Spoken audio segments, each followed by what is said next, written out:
single-season passing touchdown record. How does that feel? Are we live or going? Yeah. Oh yeah, okay, great.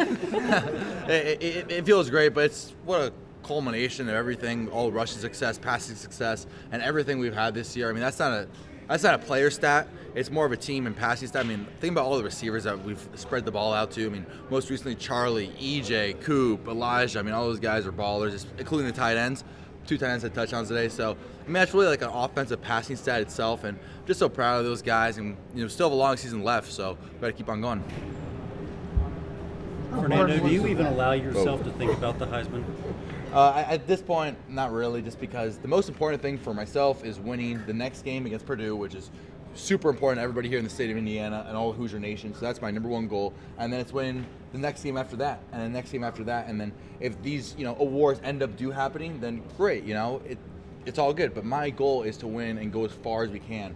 Whether it's a college football playoff, whether it's a national championship, whatever it is, that's my goal, is to win games here. Coach said you guys were lethargic in the first half.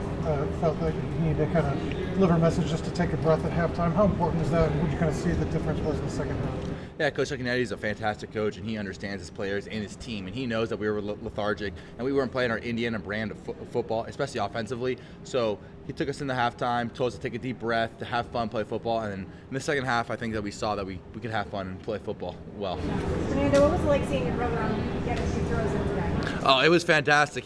I believe he was 1 of 1. He also had a great rushing first down, and seeing him go on there, and also seeing just not only in the game, but when people don't get to see the success in practice, and being honest, him basically outperforming me on all of his practices. It's great to see his development and to see how far he's come and to see what a great quarterback he's going to be for Indiana. How about the way Charlie Becker has stepped up these last 2 games? Has been huge. Yeah. Charlie Becker. I mean, I call him Chuck, but Chuck has been fantastic.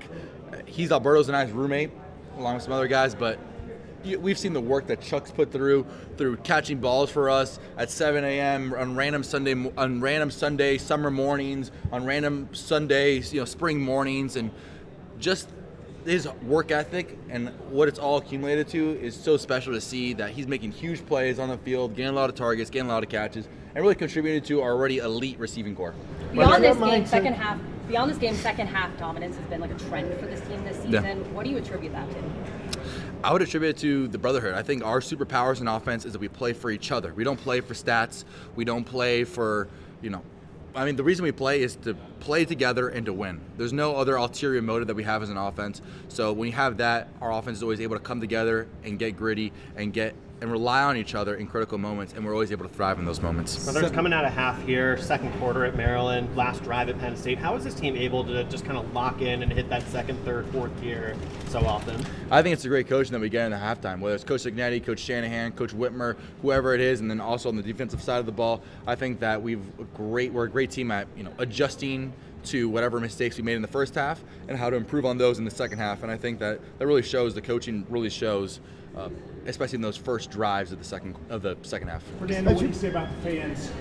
Oh, I mean, I want to give my heart out to the fans. They've welcomed me so much, especially being here throughout the entire season. Senior night, what a special night for all the seniors, and it's just been thank you to the Hoosiers fans so much. I mean, it's made myself, our team welcome, and has really elevated our game and helped us get a lot of wins this season. 7-0 at home this year. How important was it to have guys like Fish and some of the other guys come off and finish their career here in Bloomington? Wow, I mean, how special. Fish and all the other seniors, I could go on and on. I think there's like 20 seniors or something. But to see them walk on senior night and then to see them, play great games, it's so sentimental and special to me, especially the leadership that I was brought into here, and then being able to learn off those guys, the seniors like Coogan, Fish, and get some of their leadership traits to help myself, and then also help the team. I mean, it's just so special because those guys have done so much for Indiana football, and Indiana football has loved them so much. And so it's just honestly such a special moment for not only the seniors, but also the fans and the entire program. Good to go into the 10th. Good teams slip up all the time. Yeah. How have you guys avoided that?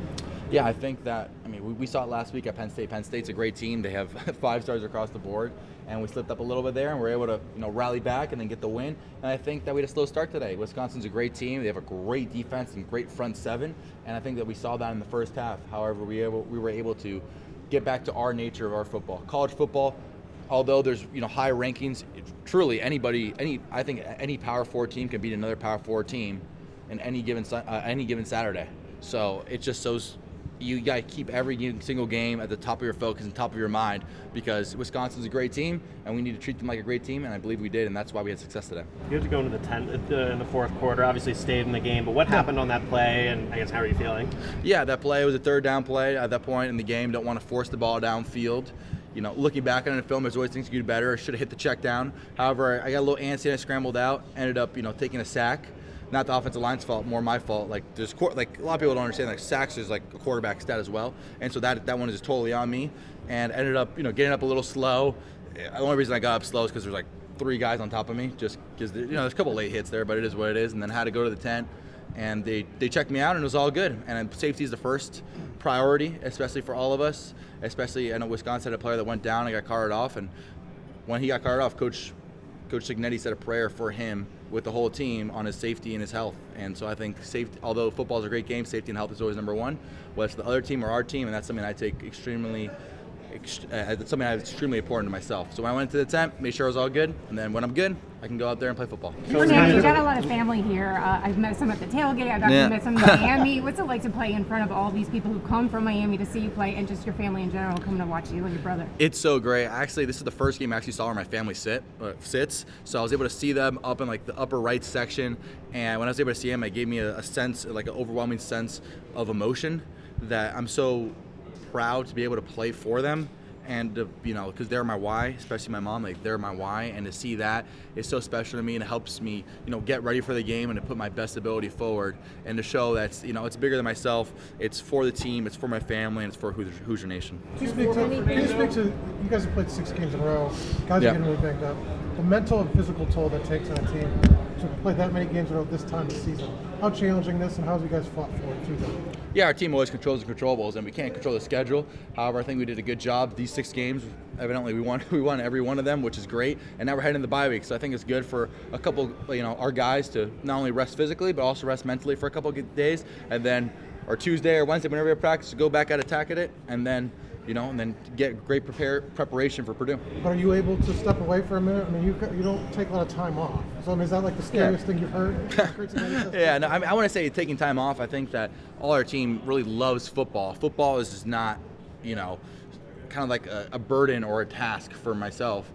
So for a lot of my teammates, like I really do enjoy playing football. I enjoy watching football, whether it's college, NFL. I enjoy studying film. I enjoy throwing the ball. I enjoy doing lifting, and so those are all things that I really enjoy doing. So football is fun for me, and football is fun for a lot of the teammates. So I don't want to say it's like so much time off, but it's naturally you got to give your body a rest.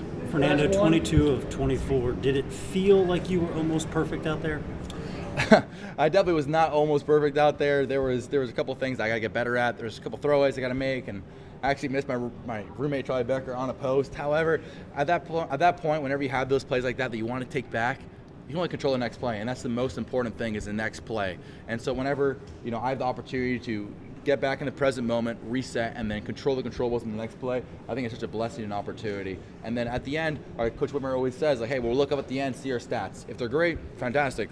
We got to prepare for Purdue no matter what. If they're okay, then whatever. You got to prepare for Purdue and attack the week and find those issues no matter what. So I think and also the 22-24 is a lot of the receivers getting open, the offensive lineman blocking, just the whole entire collection of the offense. Great. Thanks, Fernando. Thank you guys so much. God bless.